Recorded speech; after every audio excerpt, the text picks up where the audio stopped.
पाने तथा उसका वास्तविक लाभ प्राप्त करने के लिए पवित्र बाइबल में प्रमाण है कि प्रभु ने मनुष्य को अपना ही स्वरूप बनाया।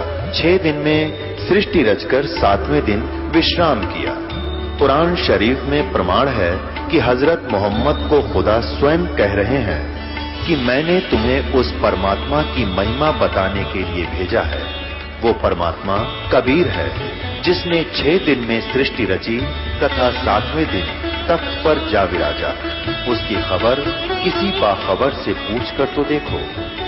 कृपया अवश्य सुनिए जगत गुरु तत्वदर्शी संत रामपाल जी महाराज के अमृत वचन। ऋग्वेद के मंडल नंबर 10 और सूक्त नंबर 90। अब श्लोक नंबर 16 में अंतिम ये दास व्याख्या करता है। जो देवा माने भक्तात्माएं अयगम अधूरी गलत धार्मिक पूजा के स्थान पर यज्ञ सत भक्ति धार्मिक कर्म के आधार पर यजंत पूजा करते हैं, अर्थात विधिवत साधना शास्त्र अनुकूल करते हैं। तानी माने वे, धर्माणी माने धार्मिक, शक्ति संपन्न, प्रथमानी यानी मुख्य है, उत्तम है, सबसे सर्वश्रेष्ठ है। ते है वे ही वास्तव में महिमान महान शक्ति भक्ति शक्ति युक्त होकर जो सही विधिवत साधना करते हैं उनमें नाम की कमाई आ जाती है। वो भक्ति से युक्त हो जाते हैं। युक्त होकर साध्य वो भक्तात्मा अर्थात वो साधक नाकम माने पूर्ण सुखदायक परमेश्वर के सचंत माने भक्ति निमित्त कारण से प्राप्त होते हैं। उस पूर्ण परमात्मा सतपुरुष को उस सत भक्ति के आधार पर उसको प्राप्त होते हैं। यत्र माने जहां पर, पूर्व माने पहले की, सृष्टि माने सृष्टि है, सृष्टि के पहले वाली सृष्टि के, देवा माने भक्तात्माएं, संति माने रहती हैं। जहां पर पहले वाली भक्तात्माएं रहती हैं, जहां हम पहले रहते थे सतलोक में, और यहां से सत भक्ति करके कबीर परमात्मा के आधार पर भक्ति करके जो वहां पहुंच जाते हैं, वो कहां पहुंच जाते हैं? जहां पर वो पहले की भक्तात्मा रहती हैं, जो पहले की देव शक्तियां का अर्थ है वो तो परमात्मा के तुल्य है। हम ही अपने कर्मों के आधार पर यहां पर बिगड़ गए। कबीर साहब कहते हैं, चोर चुराई तो बड़ी वो गड्ढे पानी मां, वो गड्ढे वो ऊपर आवे, ऐसे सच्चाई छानी ना, ऐसे सच्चाई छुपती नहीं। अब कबीर साहब की वाणी अब आपके सत्य स्वीकार होगी कि कबीर परमेश्वर ने सत्य कहा है जो कहा है। कबीर साहब की वाणी में सृष्टि रचना, धर्मदास ये जग बोराना, कोई न जाने पद निर्वाणा, यही कारण मैं कथा पसारा, जग से कहिए एक राम नियारा। यही ज्ञान जग जीव सुनावो, सब जीवों का भरम नसावो। अब मैं तुमसे कहूं चिताई, त्रिदेवन की उत्पत्ति भाई। कबीर साहब अपनी प्रिय आत्मा धर्मदास जी से कहते हैं कि अब मैं तुझे जो मार्ग बताऊंगा इसको कोई नहीं जानता, इसलिए मैंने ये तुम्हें कथा बताई, सृष्टि रचना सुनाई। क्या कहा? यही कारण मैं कथा पसारा, जग से कहिए एक राम नियारा। इसलिए मैंने ये सृष्टि रचना आपको बताई है कि वो परमात्मा इन सबसे भिन्न है। अब इन तीनों देवता ब्रह्मा विष्णु महेश का जन्म बताता हूं, इनकी उत्पत्ति कैसे हुई। अब मैं तुमसे कहूं चिताई, त्रिदेवन की उत्पत्ति भाई, कुछ संक्षेप कहूं गहुराई, सब संशय तुमरे मिट जाई। अब इन तीनों देवता ब्रह्मा विष्णु महेश की उत्पत्ति आपको बताता हूं, और जिससे आपके सब संशय निवारण हो जाएंगे। भरम गए जग वेद पुराना, आदि राम का भेद नहीं जाना। भरम गए जग वेद पुराना, आदि राम का भेद नहीं जाना। सनातन ब्रह्म, उस पूर्वम ब्रह्म यानी पूर्ण परमात्मा के बारे में नहीं जान पाए। राम राम सब जगत बखाने,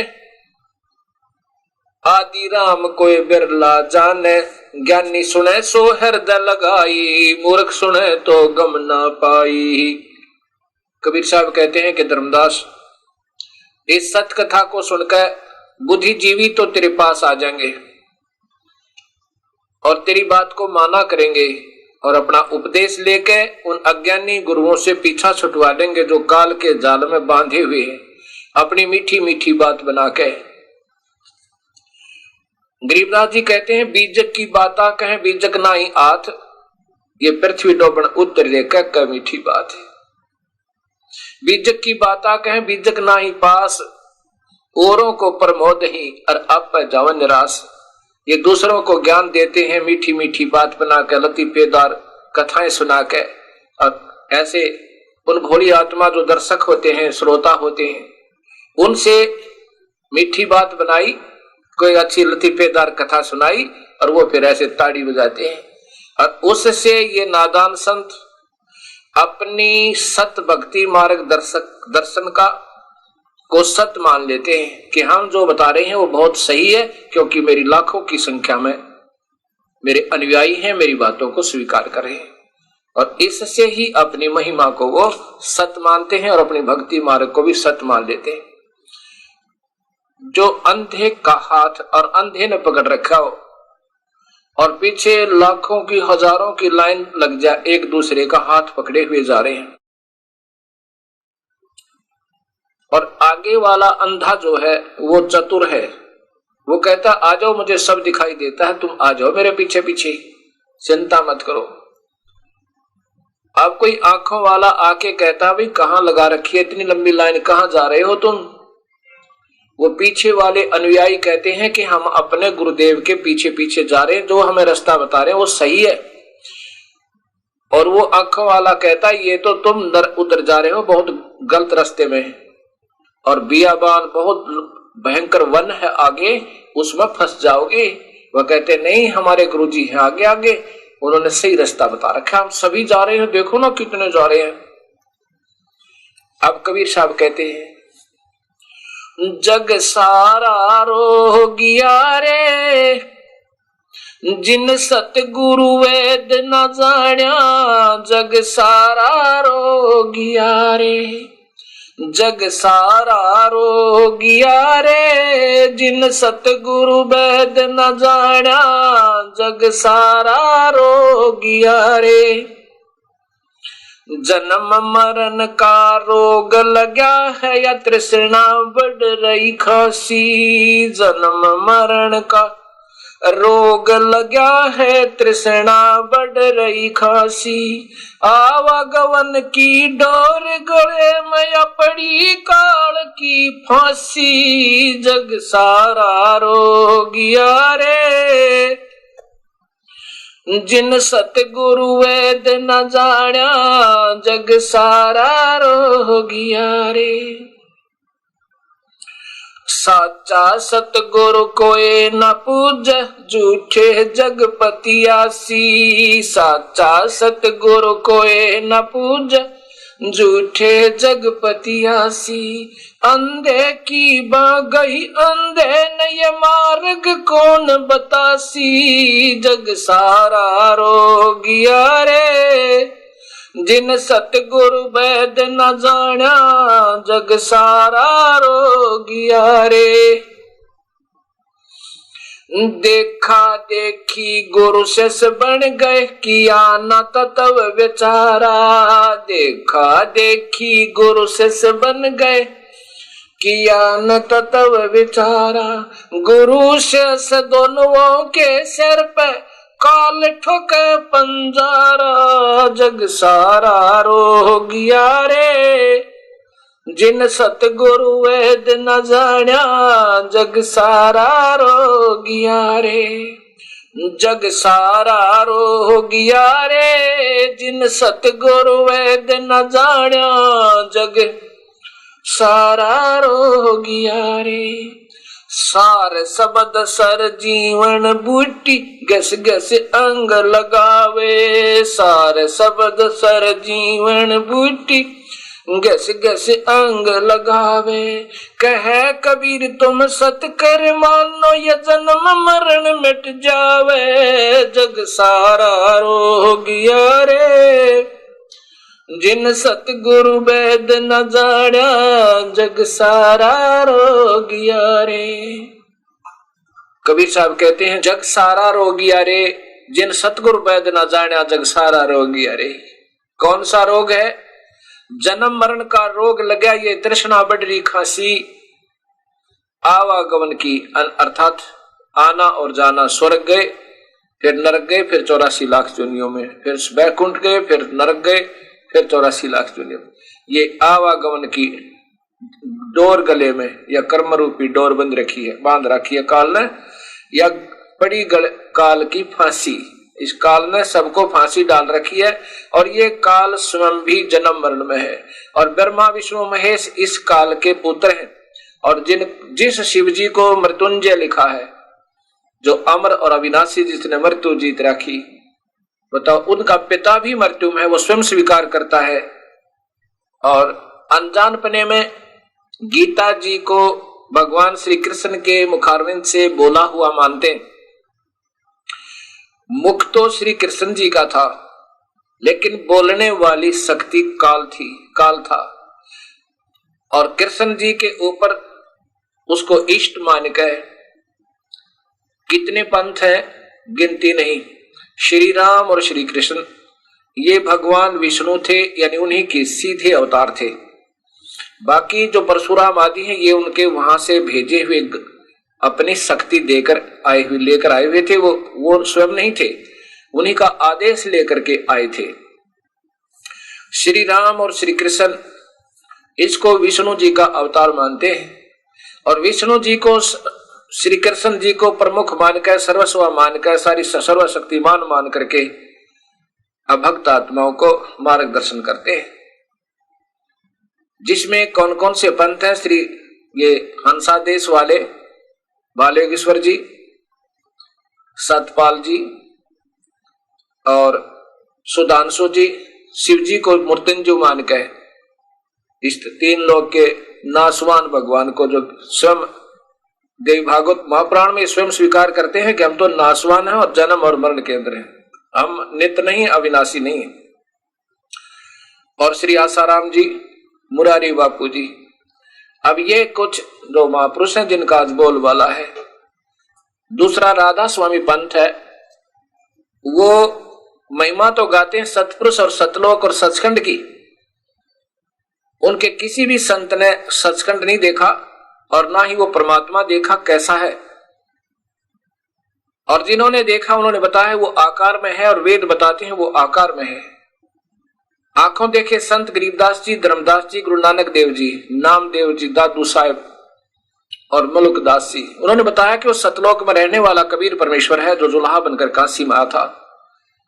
यहां उसने अपना अन्य रूप, अपने तेज को छुपा के, और ऊपर एक चोला बनाया था नूर का। उसके एक रूम कूप के ऊपर वहां सतलोक में इतना रोशनी है उस परमेश्वर कबीर साहब की कि एक रोम कूप में करोड़ सूर्य, करोड़ चंद्रमा दोनों मिला दे, उनकी रोशनी भी फीकी पड़ जावे एक रोम कूप के, यानी रोशनी के तुल में। अब यहां देखिए, ये बताते तो वही हैं, लेकिन इनको स्वयं कोई दर्शन नहीं है, इसलिए फिर गोल बोल कर देते हैं। ये है महाराज दर्शन सिंह जी, ये महाराज जी कृपाल जी के शिष्य हुए। सावन सिंह के कृपाल सिंह के शिष्य ये दर्शन सिंह जी हुए। ये देखिए, इन्हीं की एक पत्रिका है ये है महाराज सावन सिंह जी। ये बाबा जयमल सिंह जी के सीधे शिष्य थे। इसके बाद ये देखिएगा, ये हैं कृपाल सिंह जी, जिन्होंने दिल्ली के अंदर आश्रम बनाया हुआ है, संत कृपाल सिंह। और तीसरे ये स्वयं है दर्शन सिंह जी, ये राजेंद्र सिंह जी हैं और ये दर्शन सिंह जी हैं, इनके राजेंद्र सिंह जी के गुरुदेव।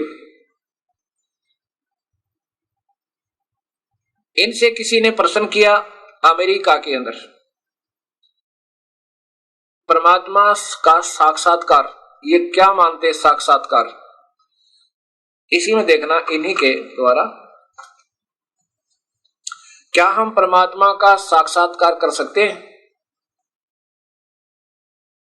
संत दर्शन सिंह जी के द्वारा लिखा हुआ है, और दर्शन सिंह के शिष्य है, हाँ ये दर्शन सिंह है, इनके द्वारा लिखा है। अब ये देखिए, क्या परमात्मा का साक्षात्कार कर सकते हैं? Can we see the God का हिंदी रूपांतर, संत दर्शन जी महाराज से भेंट वार्ता। ये अमेरिका गए थे जब इनसे बात हुई थी। सन 1978 की प्रथम अमेरिका यात्रा के दौरान शिकागो रेडियो से प्रसारित भेंट वार्ता के आधार पर प्रश्न, क्या हम परमात्मा का साक्षात्कार कर सकते हैं? हाँ, हम इसी जीवन में प्रभु का साक्षात्कार कर सकते हैं। क्या कहते हैं? आप जो बात कह रहे हैं उसका क्या प्रमाण है?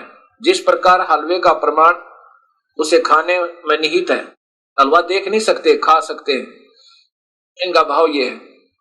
अब देखिए आगे, निहित है। इसी प्रकार आत्मिक उपलब्धि का प्रमाण उसके अनुभव में है।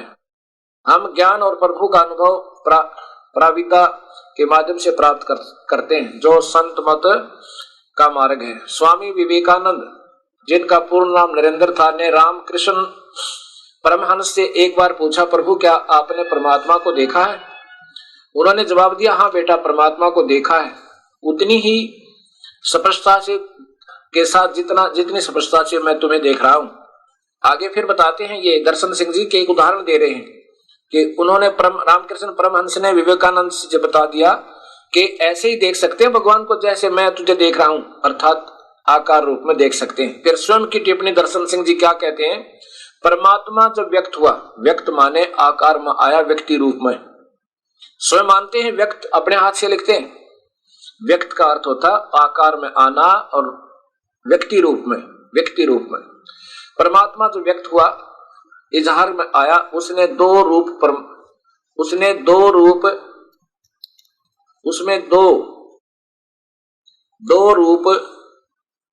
परमात्मा का प्रकाश और मंडलों का राग। ये क्या मानते हैं? धारण किए परमात्मा का यही रूप मानते हैं कि वो प्रकाश और बस कुछ उसमें सुनाई देव नाद, आकार नहीं मानते, कोई रूप है उसका। सिद्धांतों के संपर्क, क्या इन दो सिद्धांतों के से संपर्क स्थापित कर केवल हम परमात्मा को देख ही सकते हैं, वरना हम उसके रूबरू बातचीत भी कर सकते हैं। अब फिर देखिएगा, अब अच्छी तरह पढ़ो। परमात्मा जब व्यक्त हुआ, उसने दो रूप, परमात्मा का प्रकाश और मंडलों का नाद, यानी उसका अब मनुष्य रूप नहीं बता रहे, केवल प्रकाश और आवाज, नाद, शब्द, इन दो सिद्धांतों के संपर्क स्थापित करके न केवल हम परमात्मा को देख ही सकते हैं, वरना हम उनसे रूबरू बातचीत भी कर सकते हैं। अर्थात आकार नहीं है, प्रकाश देख सकते हैं, उसकी आवाज जो आती है थोड़ी थोड़ी धुनात्मक, वो सुन सकते हैं, उसका मार्गदर्शन भी पा सकते हैं, और अंत में उसमें अभेद भी हो सकते हैं। प्रश्न, परमात्मा किस देखने में कैसा है? क्या बताते हैं? परमात्मा आकार रहित है। ये उत्तर है दर्शन सिंह जी का, जो राधा स्वामी कृपाल जी वाली परंपरा से है। उत्तर है निराकार, आकार रहित है, अर्थात निराकार है। परमात्मा पूर्ण ज्योत, पूर्ण प्रकाश, मूलभूत प्रभा, तेज है। बस परमात्मा का ज्योति पुंज अवर्णनीय है। और आगे देखना, स्वयं कहते हैं एक रूम अवर्णनीय है, फिर भी शास्त्रों में बताया कि करोड़ों सूर्य चंद्र एक प्रकाश उसके एक रोम के प्रकाश के तुलना नहीं कर सकता। परमात्मा को उसके मूलभूत ज्योत स्वरूप में देखना भी संभव है। जब हम रूहानियत की सबसे ऊंची अवस्था में पहुंच जाएं, ये अंतिम स्थिति है कि प्रकाश देख लिया, ज्योत स्वरूप देख लिया, ये काल है ज्योत स्वरूप निरंजन, ये काल है। इन्होंने अभी तक काल ही के दर्शन किए हैं और कुछ नहीं। एक तरफ तो कहते हैं उनके एक रोम के समान प्रकाश की तुलना करना नहीं कर सकता। रोम है तो आदमी है, आकार है, रोमकूप है। तो ये देखना भक्तात्मा, आपके सामने सारी सच्चाई आएगी और ये भगत समाज फिर सोचने पर विवश होगा। हमने अंधे होकर किसी की उंगली नहीं पकड़े रहना चाहिए, अपने आप को फिर दोबारा सोचना होगा। और यही व्याख्या अब वर्तमान गद्दी नसीन अर्थात दर्शन सिंह जी महाराज, जो इसी परंपरा के मुखिया हैं, इनकी एक किताब है आधुनिक युग में आध्यात्म, राजेंद्र सिंह जी, सावन कृपाल पब्लिकेशंस, स्पिरिचुअल सोसाइटी। अब इनका देखिए चतुर्थ संस्करण 1996, ये इनकी सावन कृपाल आश्रम, संत कृपाल सिंह मार्ग, सावन कृपाल पब्लिकेशन, स्पिरिचुअल सोसाइटी, कृपाल आश्रम, संत कृपाल सिंह मार्ग, विजयनगर, दिल्ली। इतना इनकी भी यही व्याख्या है। ध्यान अभ्यास। अब क्या बताना चाहते हैं ये कि संत हमें बताते हैं कि प्रारंभ में केवल परमात्मा था, जो महाचेतना और प्रकाश का सागर था। जब परमात्मा ने संकल्प किया मैं एक से अनेक हो जाऊं, तब एक हिलोर उठी और वह ज्योत तथा नाद में बदल गई। यह धारा पिंड के मंडलों तक आई है। यह धारा सबके अंतर प्रभावित है, लेकिन मन और माया के पर्दों से ढक चुकी है। नतीजा यह है कि अंतर में न तो यह ध्वनि सुनाई देती है और न ज्योत दिखाई देती है, बस ज्योत तक सीमित है। ये नाम दान मिलने एवं ध्यान का अभ्यास करने से अंतर में सुरत ज्योति और सुरति से जुड़ जाती है। जब आत्मा को छोड़कर इस धारा के माध्यम से अंतर की रूहानी मंडलों की यात्रा करती हुई अपने निज घर सचखंड पहुंच जाती है। ये नकली सतलोक तक सीमित है ये सभी पंथ। अब यहां देखो, अब यह क्या कहना चाहते हैं ये कि नाम दान के समय ज्योति और श्रुति का प्रारंभिक अनुभव मिलने पर इसके विकास के लिए नित्य प्रति साधना आवश्यक है। अब ये सभी पंथ चाहते तो हैं कि हम सतमार्ग दर्शन करें और समझाओ भक्ति मार्ग, परंतु ये स्वयं ही अधूरे हैं बेचारे, ये क्या बताएंगे सबको। यही काल ने कहा था कि मैं 12 पंथ नकली चलाऊंगा, जिसमें कुछ तो ऐसे होंगे जो महिमा पूर्ण परमात्मा सचखंड की, सतलोक की, सतपुरुष की ही कहा करेंगे, लेकिन नाम गलत दिया करेंगे। उनको पूर्ण व्याख्या नहीं होगी और लाखों की संख्या में उन भक्त आत्माओं को अपने पीछे लगा लेंगे। 12 पंथ नाम जो ले सो हमरे मुख आन समोही, काल कहता है 12 पंथ करूं मैं साजा, नाम तुम्हारा ले करूं आवाजा। काल ने कहा था कि मैं 12 पंथ नकली चालू करूंगा और पूर्ण परमात्मा, पूर्ण भगवान, ब्रह्म परब्रह्म कह करके सचखंड की महिमा सुना के वही गलत व्याख्या देते रहेंगे, नाम गलत देंगे, साधना गलत देंगे, अधूरी देंगे। और वो काल कहता मेरे मुख में आ जाओगे सारे, वो जीव मुक्त नहीं हो सकते। अब यहां इन्होंने क्या बताना चाहा है कि जब परमात्मा प्रारंभ में केवल अकेला था, अच्छा, फिर वो एक से अनेक होने की सोची तो कहते हैं क्या बन गया? प्रकाश और नाद बन गया, धुन। ये इनकी व्याख्या देखो, एक से एक अनेक हुआ, जब आकार में था वो तो आकार में ही अनेक हो सका। प्रकाश तो उसकी अन्य बनाई हुई वस्तु है। और यहां देखो फिर कहते हैं नाम दान देते समय ज्योति और श्रुति का प्रारंभिक अनुभव मिलने पर उसके विकास के लिए नित्य प्रति साधना आवश्यक है। अब क्या बताते हैं महात्मा जी कि जब हम नाम देते हैं, जब तुम्हें ऐसे करके, ये सुनी ना कुछ आवाज, और ध्यान से देखो, ये यहां प्रकाश दिखा, अगजी दिखा, ना दिखा वो भी यहां भर ले। अच्छा, अब इसको इस नाम दे दिए तुम्हारे को, ये 5 नाम, इनका जाप करो, इससे फिर ये और ज्यादा खुल जाएगा प्रकाश। अब ये साधना है।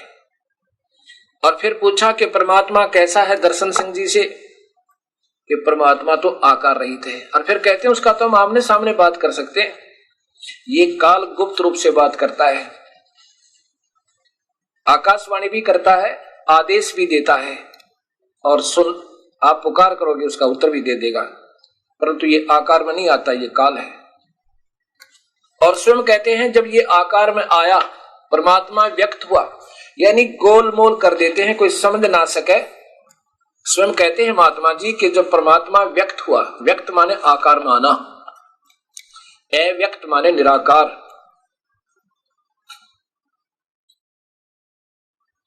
जब परमात्मा व्यक्त हुआ, व्यक्त माने आकार में आया। और फिर स्वयं कहते हैं परमात्मा आकार रहित है, निराकार है, किसी का दोष नहीं। जब तक कबीर परमेश्वर की कृपा नहीं होगी, ये जीव नहीं समझ सकता इस काल के जाल को। ये अकेले ही नहीं, ये पंथ, अब देखिएगा, आर्य धर्म के प्रवर्तक, आर्य समाज के प्रवर्तक महर्षि दयानंद जी के द्वारा रचित, अपनी सोच के आधार पर, अपने ही नियमों के आधार पर लगाई अटकलों से सत्यार्थ प्रकाश की रचना।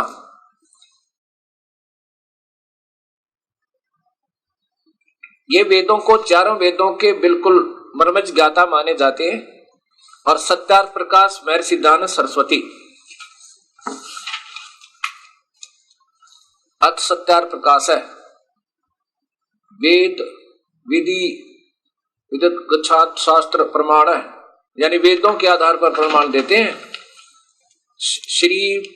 श्रीमत परमहंस परिवर्जक आचार्य महर्षि दयानंद सरस्वती स्वरचित अपनी स्वामी विचरित सर्वथा राज नियम नियोजित है, वैदिक पुस्तक प्रकाशक है, वैदिक पुस्तकालय दयानंद आश्रम केसरगंज अजमेर। अब ये देखियो इनके कौन सा समोल्लास है, ये देखिए सत्यार्थ प्रकाश, और ये समोल्लास देखो इनका अष्टम समोल्लास है। इसमें कोई प्रश्न करता है, नीचे आइए, कि ईश्वर साकार है निराकार? महर्षि जी उत्तर देते हैं ईश्वर निराकार है। और तो बाद में बताऊंगा, ये सर्वशक्तिमान भी प्रभु को नहीं मानते, सिर्फ थोड़ी सी ये उन्हीं के द्वारा प्रकाशित है। अब देखिएगा, महर्षि दयानंद जी द्वारा ही भाषा भाष्य ऋग्वेद प्रथम मंडल, ये आधा ऋग्वेद इनके द्वारा भाषा भाष्य है, ये प्रथम मंडल। इसमें जब ये प्रारंभ करते हैं, इस पवित्र ग्रंथ का टीका करने लगते हैं, भाषा भाष्य करते हैं, प्रकाशक है सर्वदेशिक आर्य प्रतिनिधि सभा, महर्षि दयानंद भवन, रामलीला मैदान, नई दिल्ली। ये देखिए, ओम अथ ऋग्वेद भाषा भाष्य प्रथम मंडल प्रथम सूक्त, अग्नि शब्द से प्रारंभ होता है, अग्नि। और ये देखियो नीचे विशेष व्याख्या देते हैं महात्मा जी, ये तो 2 इन्होंने इस एक श्लोक की दो प्रकार व्याख्या की है कि ऐसा भी हो सकता है या ऐसा भी हो सकता। तो विद्वान की विद्वता आप समझ लेना जब स्वयं निर्णायक टीका नहीं कर पा रहे। आगे देखो ये क्या कहना चाहते हैं, यहां अग्नि शब्द के दो अर्थ करने प्रमाण है कि इंद्रम मित्रम। इस ऋग्वेद के मंत्र से यह जाना जाता है कि एक सद्ब्रह्म इंद्र आदि अनेक नाम है के इंद्र आदि अनेक नाम तथा त्वम देवाग्नि। इस यजुर्वेद के मंत्र से भी अग्नि आदि नामों करके सच्चिदानंद आदि लक्षण वाले ब्रह्म को जानना चाहिए। अर्थात जहां अग्नि शब्द लिखा हो वहां प्रभु ही मानना चाहिए। इत्यादि सतपथ ब्राह्मणों में भी यही प्रमाण है। अग्नि शब्द ब्रह्म और आत्मा इन दोनों का वाची है। और इस प्रमाण के लिए अग्नि शब्द से प्रजा शब्द करके भौतिक और प्रजापति शब्द से ईश्वर का ग्रहण करना चाहिए होता है। अग्नि इस प्रमाण से सत्य आचरण नियमों के जो यथावत पालन करता है सो ही व्रत कहता है और इस व्रत का पति परमेश्वर है। इसलिए इस ऋग्वेद के प्रमाण के जानने वालों का सर्वज्ञ प्रकाश करने वाले विशेषण से अग्नि शब्द एक ईश्वर का ग्रहण होता है। यानी अग्नि जहां शब्द है वहां ईश्वर ही माने। और स्वयं भी इसी मंडल में ये देखो इन्होंने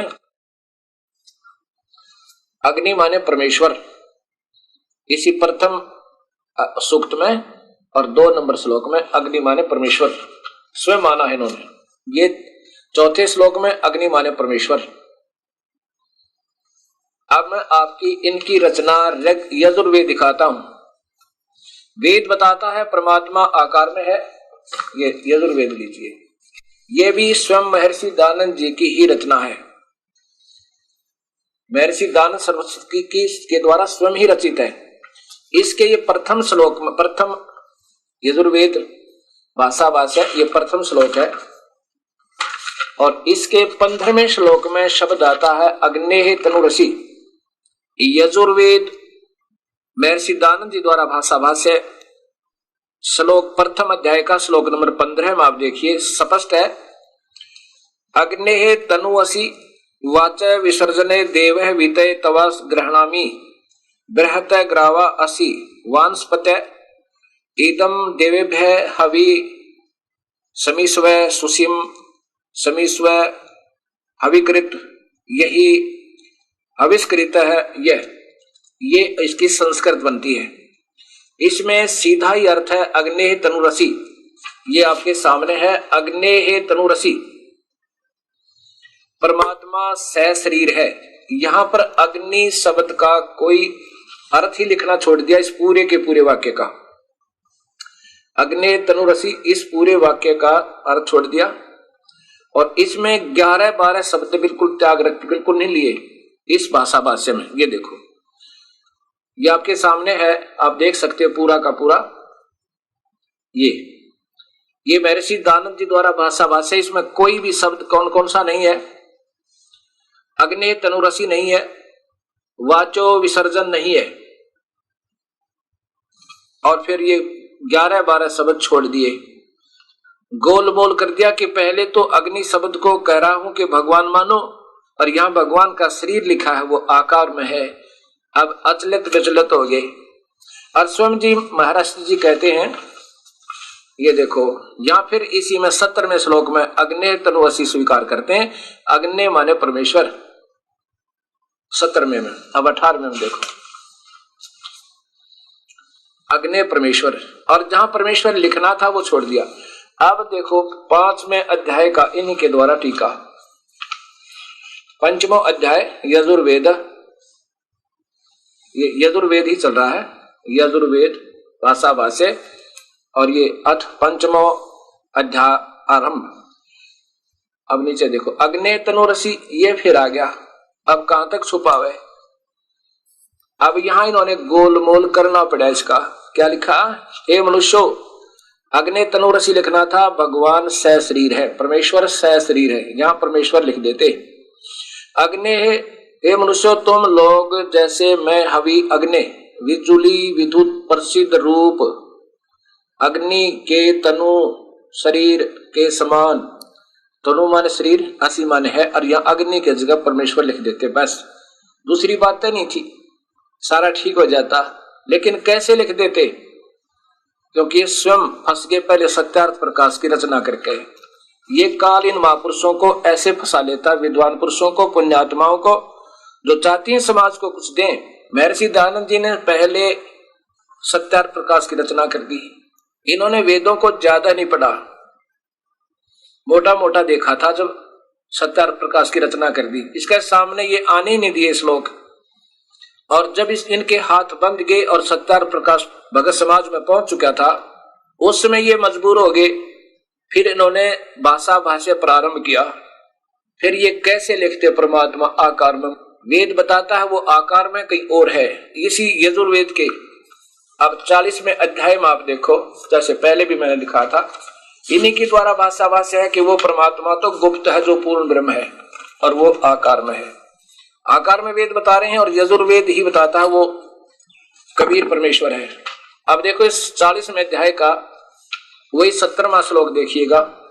हे मनुष्यों, जिस ज्योत स्वरूपी पात्रेण रक्षक मुझसे अविनाशी यथार्थ कारण के अपिहितम आच्छादित मुखम मुख के तुल उत्तम अंग का प्रकाश किया जाता है। यह माने जो, असौ माने वह, आदित्य, आदित्य प्राण व वायुमंडल में पुरुष माने पूर्ण परमात्मा है, स माने वह, असौ माने परोक्ष रूप है। ये अपने हाथों से लिखते हैं, वो तो गुप्त है, कोई और परमात्मा है जो सूर्य मंडल ऊपर के लोक में रहता है, दिव्यलोक में। अहम माने मैं, खम ब्रह्म काल, तो केवल खम माने स्वर्ग तक ही ले जा सकता हूं, और मेरा ओम नाम है, बस।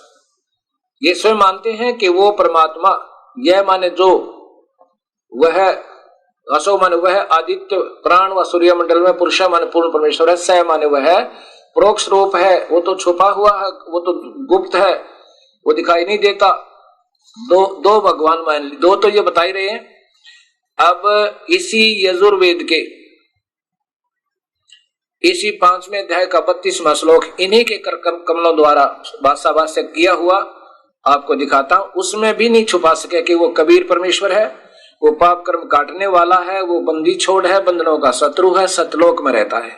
ये वही यजुर्वेद महर्षि दयानंद सरस्वती के द्वारा भाषा भाष्य, इनके ही द्वारा कर कमलों द्वारा ये 32वां श्लोक 5वें अध्याय का अध्याय, ये है पंचमो अध्याय और ये 32वां श्लोक। ये संस्कृत है। उसी गसी कबीर अंगारी असी, कबीर अंगारी असी,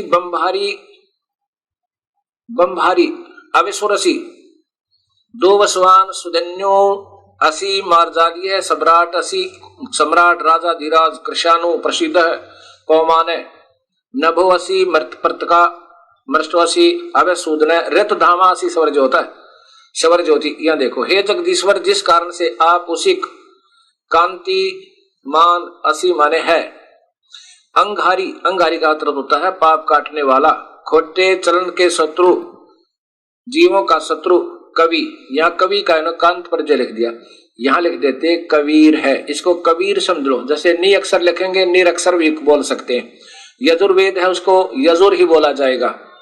कबीर, वो कबीर है, यहाँ ये लिखना था। आगे देखो, और ये मूल संस्कृत बता रही है वो कबीर है, ये कबीर है। इनका इन्होंने रह हटा के अक्षर लगा दिए। अब यहाँ देखिए, बंभारी माने बंधनों के शत्रु, हम उनको बंदी छोड़ कहते हैं, बंभारी। ये देखो, बंभारी बंधनों के शत्रु, इन्हीं के शब्दों में वो बंधन के शत्रु, बंदी छोड़, हम उनको बंदी छोड़ कहते हैं कबीर साहब को। आगे देखो, असी है। अब यहां देखो, नीचे वाला दिखाना चाहता हूं कि वो स्वयं कहते हैं वो सतलोक में रहता है। रत धामा, रत धामा सतधाम युक्त है।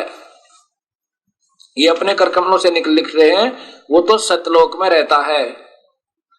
अब छुपा छुपा कर छिक लिए, फिर भी ना छुपा उसके सवर ज्योति स्वयं प्रकाशित सतलोक में रहता है, क्योंकि उस परमात्मा का स्वयं प्रकाश है कबीर साहब का। ये नहीं बेचारे अकेले ही नहीं ऐसे विचलित है, इसी प्रकार ईसाई धर्म और मुसलमान धर्म भी विचलित है। और जबकि शास्त्रों में सत्य प्रमाण है, ये शास्त्र बिल्कुल सत्य है। अब देखो पवित्र बाइबल में, पवित्र बाइबल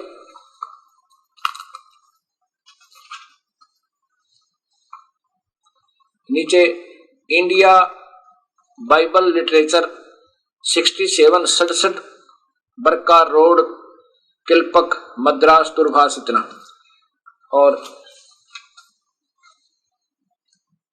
ये कौन प्रकाशक है इनके ऊपर देखिएगा, the Holy Bible revised edition Hindi, पुराने नियमों की पुस्तिका सूची पत्रिका। अब इसमें क्या लिखा है कि परमात्मा ने 6 दिन में, पहले दिन में ये रचना उत्पत्ति विश्व की सृष्टि, यहां देखो सृष्टि का के 7 दिन, पहला दिन पहले दिन में जो रचा, फिर नीचे देखो ये दूसरा दिन जो रचा, तीसरे दिन में जो रचा, ये ऐसा लिखा है, और ये चौथे दिन में जो रचा। अब 5वां दिन देखो, ये 5वें दिन में जो रचा। अब ये 6ठा दिन, 6ठे दिन में जो रचा। अब यहां देखिए नीचे को, फिर परमेश्वर ने कहा कि हम मनुष्य को सबको रचकर मनुष्य की रचना की। परमेश्वर ने कहा कि हम मनुष्य को अपने स्वरूप के अनुसार अपनी समानता में बनाएं, और वे समुद्र की मछलियों और आकाश के पक्षियों और घरेलू पशुओं और सारी पृथ्वी पर और सब रेंगने वाले जीवों पर जो पृथ्वी पर रेंगते हैं अधिकार रखें, यानी उनसे वो तगड़ा होए, समझवान होए। तब परमेश्वर ने मनुष्य को अपने स्वरूप के अनुसार उत्पन्न किया। मनुष्य, इसलिए परमात्मा मनुष्य जैसा है, अपने ही स्वरूप के अनुसार परमेश्वर ने उसको उत्पन्न किया, और वह नर और नारी करके उसने मनुष्यों की सृष्टि की। बताइए के कमी छोड़ दी शास्त्रों ने? शास्त्र बिल्कुल स्पष्ट है। फिर परमेश्वर ने उनसे कहा, सुनो, किनको? मनुष्य से, जितने बीज वाले छोटे छोटे पेड़ सारी पृथ्वी के ऊपर हैं और जितने वृक्षों में बीज वाले फल होते हैं, वे सब मैंने तुमको दिए हैं, वे तुम्हारे भोजन के लिए हैं। और जितने पृथ्वी के पशु और आकाश के पक्षी और पृथ्वी पर रेंगने वाले जंतु हैं, उनमें जिनमें जीवन के प्राण हैं, उन सब के लिए खाने के लिए मैंने सब हरे हरे छोटे पेड़ दिए हैं, और वैसा ही होगा। इसमें परमात्मा ने फिर देखो कहीं नहीं लिख रहा क्या मनुष्यों को मांस खाओ, बकरे काटो, गौ खाओ, गधे खाओ, कहीं लिखा है मालिक ने? ये उस परमेश्वर का आदेश है। आगे जो कुरानों में आदेश है वो उनके फरिश्तों, काल के फरिश्तों के और काल के आदेश है, ये इस मालिक के नहीं। इसलिए वो जो आगे इसके विरुद्ध किया जा रहा है वो काल के लोक में ही रहेंगे और इस भगवान के दोषी हैं। अब यहां 7वां दिन विश्राम किया परमात्मा ने, 7वें दिन ये सब कुछ रच के और समाप्त किया, अपना विश्राम किया। अब इसका मुसलमान धर्म के अंदर कुरान शरीफ एक उत्तम शास्त्र माना जाता है, वो दिखाता हूं। अब भक्त समाज देखिएगा, ये कुरान शरीफ, अब इस सत्य शास्त्र को देखकर पढ़कर सभी धर्मों को दोबारा सोचना होगा। ये भूलना होगा कि हम न्यारे हैं, भिन्न भिन्न है।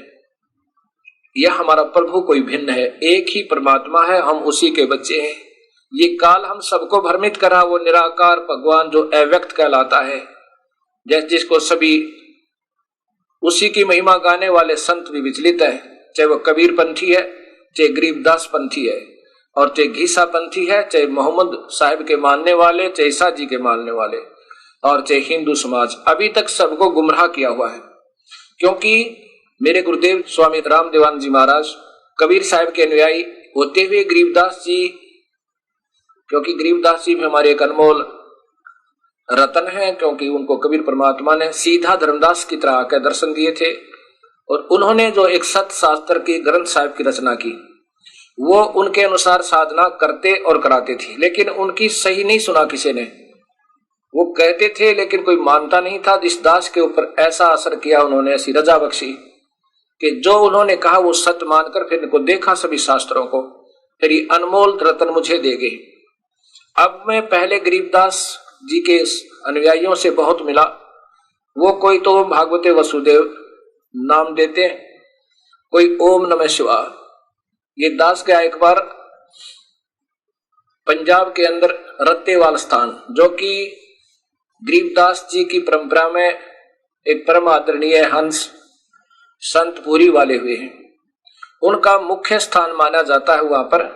और वहां के उसमें प्रबंधक संत श्री ब्रह्मानंद जी वयोवृद्ध, उनकी आयु लगभग 76 से ऊपर आयु हो चुकी होगी मेरे अंदाजे से उस समय वो, और एक नंबर के संत माने जाते थे। वो केवल जो उनके अनुयायी जो संत बन गए उनको तो सोहम नाम देते थे, अन्य गृहस्थियों को ओम नमः शिवाय या भागवते वासुदेवाय नमः, ओम नमः भगवते वासुदेव ऐसा क्यों देते थे? कहते गृहस्थियों को तो ये ओम नमः शिवाय या ओम भागवते वासुदेवाय नमः, और संतों को केवल सोहम, और अन्य कोई ओम और सोहम देते हैं, कोई मौखिक जाप बताता है।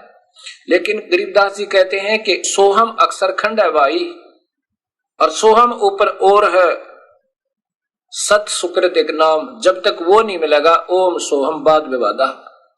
तो ये अभी तक नहीं सोच पा रहे कि इस ग्रंथों में लिखा क्या है और हम करवा और कर क्या रहे हैं। हम दोषी हो रहे हैं उस परम पिता परमात्मा कबीर साहब के, और साथ में उस गरीबदास परमेश्वर तुल हंसात्मा के, जो हमें क्या बताने आए थे और हमने अब क्या शुरू कर दिया। वहां मैं क्या देखा कि श्री ब्रह्मानंद जी ने सामने तो भूरी वालों की और गरीबदास जी की मूर्ति बना रखी है, और कति अब अपने जहां उनका रहने का स्थान था उसके सामने शिव जी का मंदिर और मूर्ति शिवलिंग, क्या बात की। और सुबह उठे, हम रात को वहां रुके थे, मेरे पास फिल्म बनी हुई है। सुबह उठे, उठ करके सबसे पहले शिवलिंग पर जल चढ़ाया, और मेरे साथ जो भक्तात्मा सैकड़ों की संख्या में दर्शनार्थ गए थे वो आश्रमों को देखने के लिए, मुझे कहने लगे गुरुदेव ये क्या चक्कर है, आप तो कह रहे थे ये बड़े महापुरुष हैं और ये पूज रहे शिवलिंग ने, अब क्या जवाब देंगे दास उनको। अब यहां फंस गए हम, कहा में कबीरपंथी, कहला में गरीबदासपंथी, और पूज्य काल को शिवलिंग जो एक बिल्कुल नासवान भगवान, और कहा परमेश्वर। फिर क्या बनाते हैं, कहते हैं गरीबदास ने लिखा है दास गरीब दर शिव का दान, भक्ति मुक्ति जन दी निदान। अब ये मुक्ति शिवजी वाली तो हमने ना जाने कितनी बार प्राप्त कर ली है। भगवान शिव ने पार्वती जी को ये प्रथम नाम दिए थे 5, जो हम आपको 7 देते हैं। और भगवान शिव भी इतना ही अमर है, जैसे पार्वती को अमर कर दिया, जब तक शिव की आयु है तब तक पार्वती रहेगी। ये तो हम असंख्यों बार हो चुके इतने अमर। तो गरीबदास जी कहते हैं और डले ढूंढता है, और पूजाएं जो तुम इधर उधर फिरते हो, कि तीर्थ पे, कोई पितर का, कोई भूतों पे, इससे अच्छा तो शिव जी ने पूज लो। इससे भी थोड़ी बहुत यहाँ की सुविधा और छोटी मोटी राहत इन अन्य पूजाओं से ठीक है, लेकिन मुक्त नहीं हो सकते, जन्म मरण नहीं मिटेगा। अब ऐसे बात उलझ रही है, और जब तक वो सही नाम नहीं मिलेगा और देने वाला अधिकारी नहीं मिलेगा तब तक यह बात बना को ना। मेरे गुरुदेव ने इस दास के ऊपर वर्जा की, लाखों की संख्या में शिष्ट किसी को नहीं दिया ये मंत्र, क्योंकि वो योग्य नहीं बन पाए थे, क्योंकि वो मानते ही नहीं थे, अपने हिसाब से चलते थे। महाराज जी को भी मानते थे, अन्य पूजाएं भी सारी करते थे। क्यों? क्योंकि गरीबदास पंथ में सभी कर रहे हैं, देवी भी, कृष्ण भी, माता भी, ऐसे। फिर उन महापुरुष ने, ब्रह्मानंद जी ने क्या बताया मुझे, हमारी कैसेट में रिकॉर्ड है, वीडियो कैसेट में, कि यहाँ पर पंजाब के मुख्यमंत्री उसमें श्री बेअंत सिंह जी से थे, वो आए और श्री भागवत का सप्ताह प्रारंभ किया। ब्रह्मानंद जी कहते हैं हमने श्री भागवत का, श्रीमद् भागवत सुधा सागर का सप्ताह प्रारंभ किया। तो उसके प्रारंभ पर मुख्यमंत्री चंडीगढ़ से हेलीकॉप्टर से आए, और जो भोग पड़ा 7वें दिन तो भी हेलीकॉप्टर सेवाएं। बताओ, अब ये महात्मा और कबीर पंथी यानी गरीबदास जी का अलावा पाठ करें देवी भागवत, इसका श्रीमद भागवत का, केवल कृष्ण जी ताई का, विष्णु जग तक की महिमा का गुणगान कर रहे हैं पूरे पंजाब में। ये दास कुंड का है, 100 वहां पर आश्रम है, लेकिन केवल काल तक की पूजा। सोहम जाप अमर नहीं भाई। कबीर साहब कहते हैं सोहम सोहम जप मरे व्यर्था जन्म गवाया, और सार शब्द मुक्ति का दाता वाह का भेद नहीं पाया। एक भक्त ने कहा कि गरीबदास जी ने कहा कि सतगुरु सोहम नाम दे गुर्द बिरद विस्तार, और बिन सोहम सीझे नहीं वो मूल मंत्र निजसार। यही तो वो बात है, समझेंगे तब बात बनेगी। सबसे पहले ओम नाम चलेगा, ये ब्रह्म की कमाई है ओम नाम से, इसको यहां छोड़ देंगे। फिर ऊपर की जो पारब्रह्म की कमाई है, और वो भी अधिकारी संत देव है, ये कोई भी नहीं दे सकता इसको। जो कृष्ण को पारब्रह्म मानने वाले और सोहम मंत्र देते हैं वो तो वैसे ही नहीं, वो तो तहसीलदार होकर, तहसीलदार भी नहीं कह सकते उनको, और मोर मारे मुख्यमंत्री की। तो ये तो अनजानपना वो कर सकते जो कुछ भी नहीं है, सिर्फ ढोंगी है। जिनको ज्ञान होगा वो सोहम मंत्र नहीं दे सकते, उनको अधिकार ही नहीं है देने का। अब यहां क्या बात है कि जैसे हमने नलका लाना है, हैंडपंप लगाने के लिए बोकी मारनी पड़ेगी, तो ये सोहम मंत्र इसका 2 प्रकार से जाप है, और जो सो बाहर हम अंदर, ये तो मूर्खता का प्रमाण है, ऐसा जाप नहीं है इसका। अब इसके भी 2 टुकड़े कर दिए थे, व्यर्थ वैसे ही हुआ। अब क्या होता है कि जैसे सो अहम मैं वो हूं, इस विष्णु जी का उपासक इस नाम का जाप करता है, विष्णु लोक में चला जाएगा, और शिव जी का उपासक शिवोहम तो उस शिवलोक में जाएगा, अगर वो देने वाले पूरे सच्चे गुरु तो नाम प्राप्त होगा, तो इन नकलियों से नहीं। और दूसरे जो पूरे परमात्मा सतपुरुष के नुमाइंदे संत से ये मंत्र मिलेगा, तो पर ब्रह्म का ऋण मुक्त होगा। पार नहीं हो सकते, पार होने के लिए वो सार नाम सार शब्द अवश्य लेना होगा। जैसे हैंडपंप लगा रहे हैं, ये तो वो सतनाम का काम है, सतनाम जिसे हम कहते हैं, ओम मंत्र और साथ में एक और मंत्र, ये सतनाम हो गया। और सतनाम ने हमें पहुंचा दिया, जैसे हैंडपंप की पाइप डालते डालते पानी तक पहुंच गई। अब ऊपर मशीन चाहिए, वो मशीन नहीं, हैंडपंप नहीं है, तो वो सब व्यर्थ है। ऐसे ये 3 नाम का मंत्र है। इसका वेद प्रमाण देते हैं, गीता प्रमाण देती है 17वें अध्याय का 23वां श्लोक, ओम तत्सत इति समर्थ ब्रह्मणे तिर्विद। ये 3 मंत्र का जाप, और 3 ही प्रकार से इसका सिमरन है, 3 ही प्रकार से सिमरन, एक तरह का सिमरन नहीं है इस 3 मंत्र का। ये उस परमात्मा के पाने का सही रास्ता है। और यानी सबसे पहले विद्वान पुरुष इसी की विधि से जाप करते थे। ओम तो सीधा ही है, ये तो ब्रह्म जाप है, इससे नीचे का कोई मंत्र नहीं है। और फिर दूसरा मंत्र गुप्त रखा, संकेतिक तत् और सत, और वो श्याम वेद के 822 नंबर श्लोक में यही है कि वो कबीर परमात्मा ये 3 मंत्र का नाम देकर हमारे पाप कर्मों को समाप्त करवा कर पवित्र करके आयु भी बढ़ा देता है कि बेटा और कर ले भजन, तेरी कम कमाई बनी, क्योंकि नाम की कमाई से ही सतलोक जाया जा सके, अन्यथा नहीं जा सकते। ये ध्यान वगैरह ये तो यज्ञ है, यज्ञ से प्रभु प्राप्ति नहीं है। अब ऐसे ये सारा उलझड़ा पड़ा हुआ है। अब कहां तक वर्णे, अब सच्चाई बताऊं तो मैं महसूस हो रहा होगा कि निंदक है और सबको ही कमजोर बता रहा नहीं। हम तो उन शास्त्रों के आधार पर बता रहे हैं जिनका अभी तक हमें खोलकर भी नहीं देखा। एक भक्त का पत्र है मेरे पास कि हम भी छुड़ाने जाते हैं जहां गरीबदास जी का आविर्भाव हुआ था, और हमारे पास एक पत्रिका आई है वहां के प्रबंधकों की। उन्होंने कहा कि जो छुड़ाने नहीं जाएगा वो मुक्त नहीं हो सकता। मिले आदमियों, यह तो बीमारी काटी थी परमात्मा स्वरूप संत गरीबदास जी ने, क्या वहां पर क्या है छुड़ानी में, जहां पर ये परमहंस परमात्मा तुल्य उस कबीर साहिब की पुण्य आत्मा गरीबदास जी का आविर्भाव हुआ, जन्म हुआ। फिर वो अपनी महिमा लीला सत्ज्ञान देकर के चले गए। उनके देहांत के बाद वहां एक पत्थर की मूर्ति बना दी जहां उनका शरीर अंतिम संस्कार किया था। सिर्फ ये यादगार बनाई थी कि यहाँ ये परमेश्वर तुल्य संत, ये महान आत्मा रही थी। अब जब वो स्वयं वर्तमान में रहते थे, विद्यमान थे, उस समय कोई आता था, उन्हें बताते थे, भक्ति विधि बताते थे, नाम देते थे और कल्याण करते थे। अब वो मूर्ति, वो छुड़ानी में रखी हुई मूर्ति, वो गरीबदास जी वाला काम कभी नहीं कर सकती। वैसा ही संत ढूंढना होगा।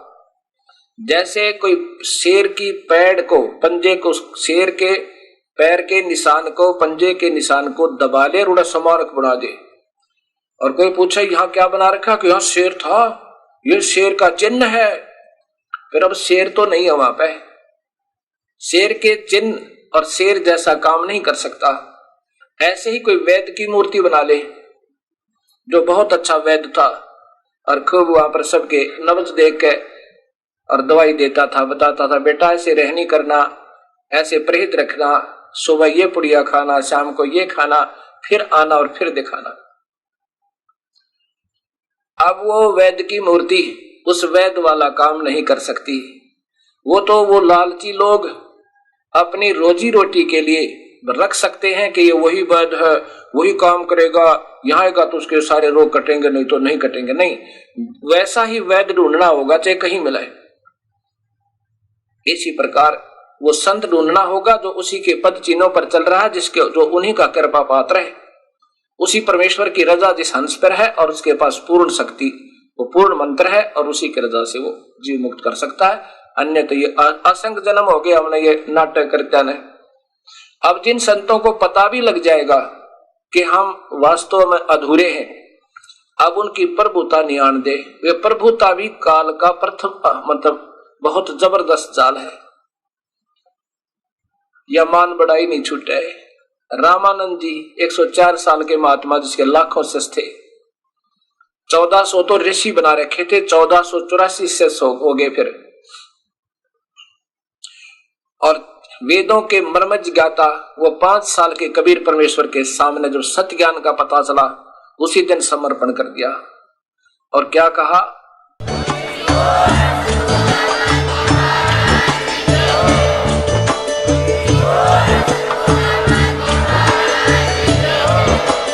आप सुन रहे थे जगत गुरु तत्वदर्शी संत रामपाल जी महाराज जी के मंगल प्रवचन। अधिक जानकारी के लिए विजिट कीजिए हमारी वेबसाइट www.jagatgururampalji.org। संत रामपाल जी महाराज जी के शुभ आशीर्वाद से पूरे विश्व भर में 500 से भी ज्यादा नाम दीक्षा केंद्र हैं, जिन पर संत रामपाल जी महाराज जी द्वारा ऑनलाइन निःशुल्क नाम दीक्षा दी जा रही है। अपने नजदीकी नाम दीक्षा केंद्र का पता करने के लिए संपर्क करें 8222880541।